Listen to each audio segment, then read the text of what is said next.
I feel like it's undeniable that the Mario franchise is creatively flourishing again. Each new game and spin-off releasing is really going all out in terms of charm.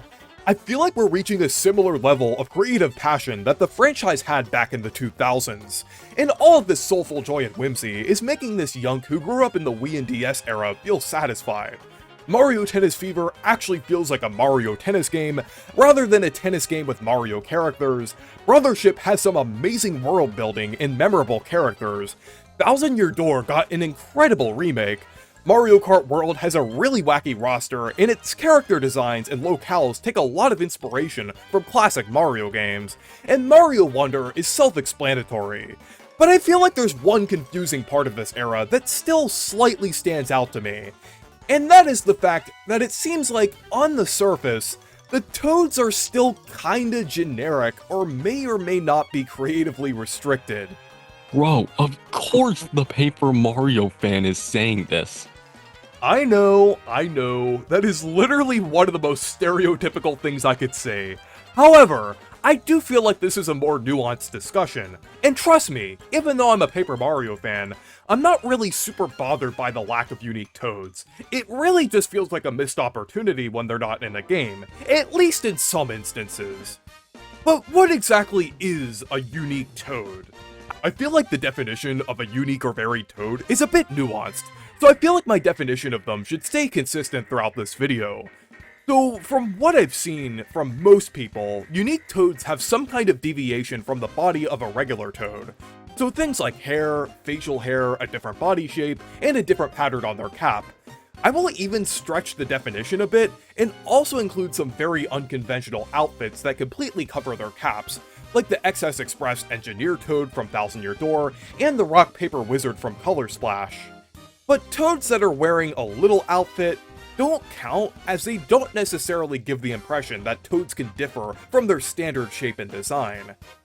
But in this era, I feel like there are cases that could be made for unique designs not being allowed or being allowed. I feel like there are several arguments that could be made for Toads still being restricted in this era. With the Thousand Year Door and Super Mario RPG, they are just remakes at the end of the day that were very faithfully recreated, and would obviously include the unique Toads that the original versions of their games had. And the main new Toad NPC in the Thousand Year Door remake, Battle Master, only wears an outfit and doesn't have any modifications, while he actually had facial hair and visually looked old in the concept art, but they ultimately decided to remove that from the final game. And none of the new games or spin-offs have unique Toads besides Toadette. And Toadsworth has not made an appearance in any original game since 2013 with Mario & Luigi Dream Team. He weirdly didn't appear in Brothership, despite him appearing in every other non-Paper Jam Mario & Luigi games. It seems like at this point, they retired him as a character, which is very strange. And there's also no fully unique Toads in the movies. Toadsworth was originally planned to be in the first movie, but didn't make the final cut. And most of the Elder Toads don't really have a different design, they just have a different outfit and glasses. There doesn't seem to be any female Toads either, with Toadette only being hinted in portraits. And finally, we've been seeing many cases of other Mario species being modified, but weirdly not Toads. Mario Tennis Fever has Ice Chomps, Hefty Scuttlebugs, and King Scuttlebug. Mario Kart World has Signal Bugs and Manta Ramps, and Mario Wonder has Melon Piranha Plants, Fire Spikes, Seeker Bullet Bills, Flying Mecha Koopas, and Shrooms, along with many other enemy variations.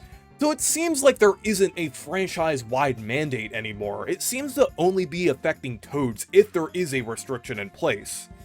But I also feel like there's a lot of arguments for Toads not being restricted, as most new games don't necessarily need varied Toad designs.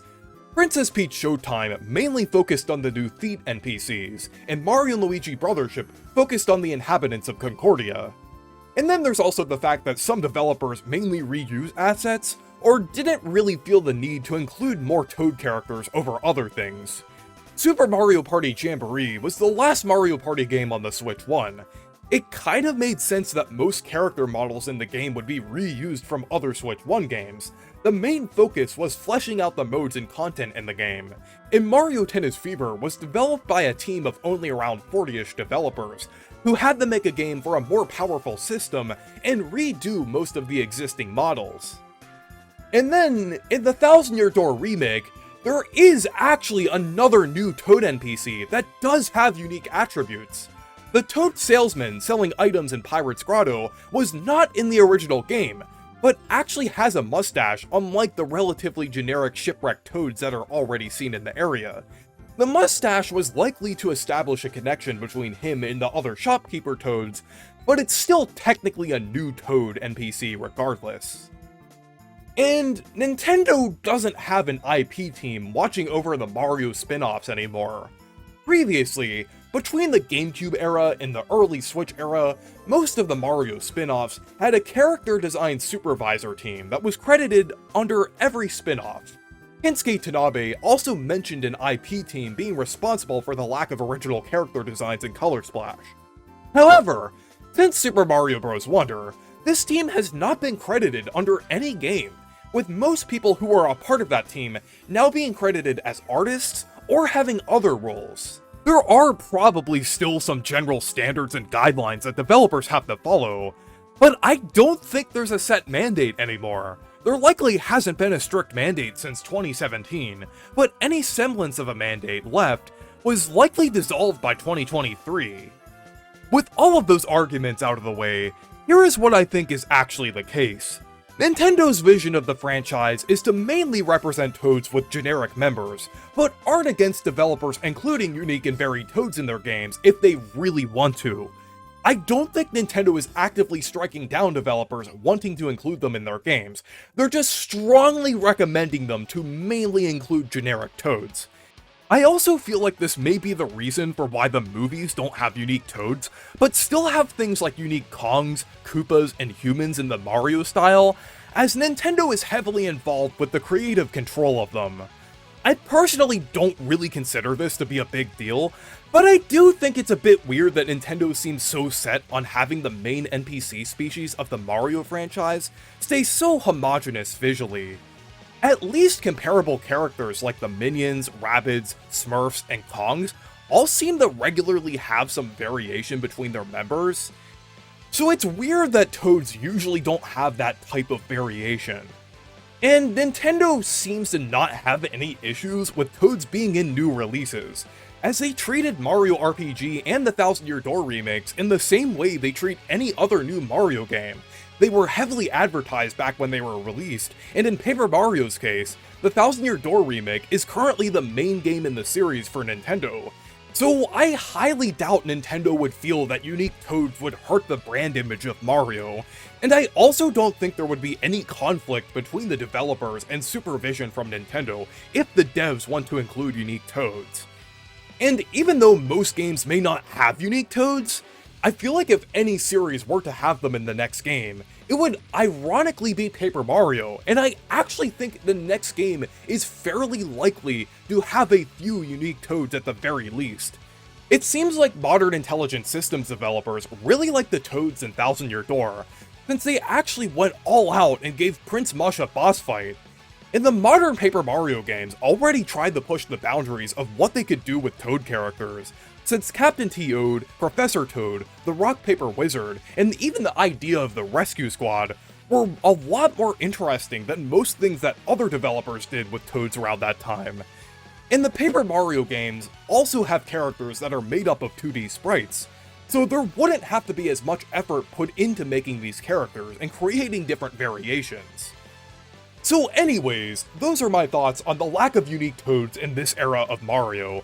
I don't think it's any kind of restriction or mandate, more so it's likely a strong recommendation from Nintendo.